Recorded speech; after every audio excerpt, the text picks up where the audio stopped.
Hi, I'm Gabriella Stewart, and right now it feels like my heart is sitting in the palm of my own trembling hand. I've never said these words out loud, not to friends, not to family, but the silence inside me has grown too heavy.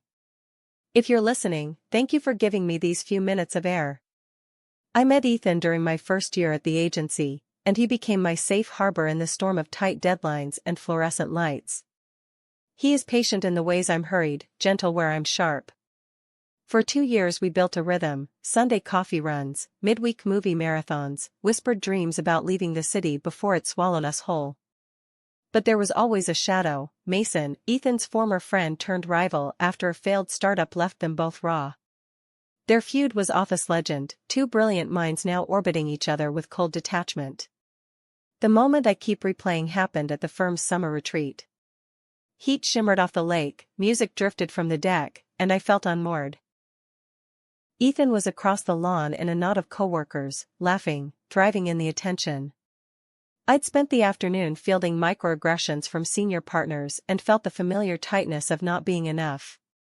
When Mason offered me a refill, I followed him to the boathouse for a moment of quiet. What began as venting turned into confessions about sleepless nights and imposter syndrome.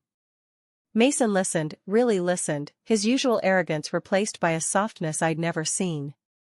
I wish I could say I stepped back when his hand found mine, but loneliness masqueraded as belonging, and I wanted to believe someone saw me clearly. The kiss was brief, desperate, and so painfully human that I convinced myself it didn't matter.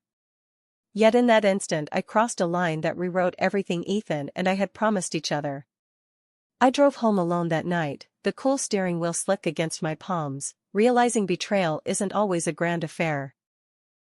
It can be a single choice repeated between heartbeats. I haven't told Ethan. The guilt sinks its teeth deeper each morning when he brings me coffee just the way I like it.